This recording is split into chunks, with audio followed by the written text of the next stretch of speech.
Political knowledge required in UPSC civil services असली नौकरी। आम तौर पर ऐसा कहा जाता है, भारत में असली नौकरी सिर्फ एक ही है और उसका नाम है यूपीएससी। बाकी सब तो सिर्फ नौकरियां हैं। हालांकि यूपीएससी किसी नौकरी का नाम ना होकर यूनियन पब्लिक सर्विस कमीशन नाम का एक कमीशन है जो सिविल सर्विसेज एग्ज़ाम करवाती है। इस एग्ज़ाम में सिलेक्ट होने वाले लोगों को भारत सरकार अलग अलग विभागों में अधिकारियों के रूप में नौकरी देती है। इसको ज़्यादातर हम और आप जैसे लोग आईएएस जैसे नौकरी के रूप में ही जानते हैं। यूपीएससी सिविल सर्विसेज का एक एग्ज़ाम हर साल देश भर में करवाती है। फिर इसी एग्ज़ाम के जरिए पूरे देश में आईएएस यानी इंडियन एडमिनिस्ट्रेटिव सर्विस, आईपीएस यानी इंडियन पुलिस सर्विस और इंडियन फॉरेन सर्विस यानी आईएफएस जैसी नौकरियां दी जाती है। एक अनुमान के हिसाब से भारत में लाखों करोड़ों बच्चे आईएएस बनने का सपना देखते हैं। हर साल करीब 6 लाख बच्चे इस परीक्षा में बैठते हैं और उनमें से केवल 1000 के आसपास बच्चे इसमें पास हो जाते हैं। लेकिन इस एग्ज़ाम को पास करने का यह सफ़र इतना भी आसान नहीं होता।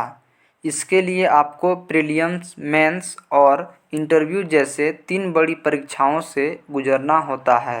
इन तीनों परीक्षाओं के बीच कई सारे पेपर्स होते हैं जिनमें देश दुनिया को लेकर आपकी नॉलेज की जांच पड़ताल की जाती है। यूपीएससी का एग्ज़ाम पास करने के लिए आपको history, economics, geography, science, ethics और ना जाने किन किन सब्जेक्ट के पेपर्स देने ही होते हैं। आपको पता होना चाहिए कि पहले आप प्रीलिम्स की परीक्षा पास करते हैं, फिर मेंस होता है जिसमें टोटल 9 पेपर आपको देने होते हैं।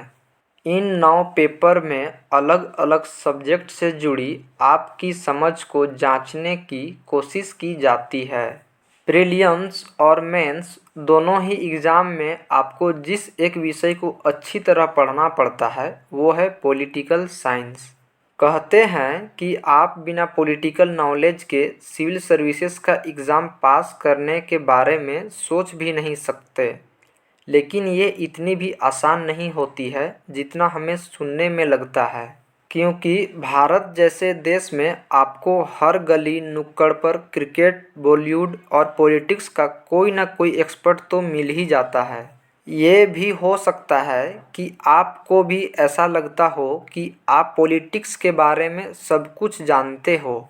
ऐसे में फिर आपके लिए यूपीएससी निकालना कोई बहुत बड़ी बात थोड़ी ना है। अब अगर आपको भी ऐसा लगता है तो आपको इस बारे में दोबारा सोचने की ज़रूरत है। यकीन नहीं हो रही है ना? तो चलिए आप बताइए कि हमारे संविधान यानी कॉन्स्टिट्यूशन के किस आर्टिकल के तहत देश में इमरजेंसी लगाई जा सकती है।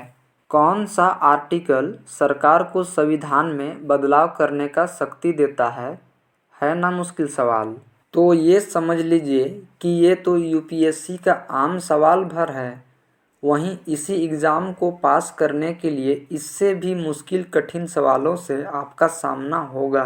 यूपीएससी का एग्ज़ाम पास करने के लिए आपको हमारे देश की पॉलिटिकल नॉलेज यानी हमारा संविधान कैसा है, वो किस तरह से बनता है और उनमें कौन कौन सी बातें शामिल की गई है, ये सब कुछ जानना बहुत ज़रूरी है।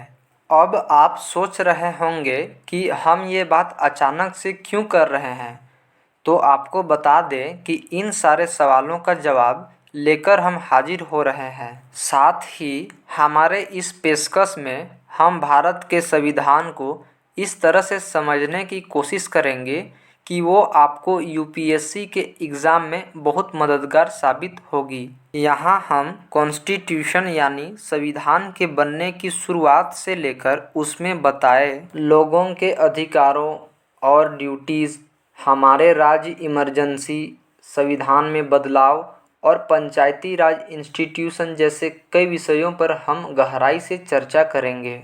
तो चलिए शुरू करते हैं यह सफ़र, जिसमें हम जानेंगे कि यूपीएससी के एग्ज़ाम के लिए हमें किस तरह की पॉलिटिकल जानकारी होनी बहुत ज़रूरी है।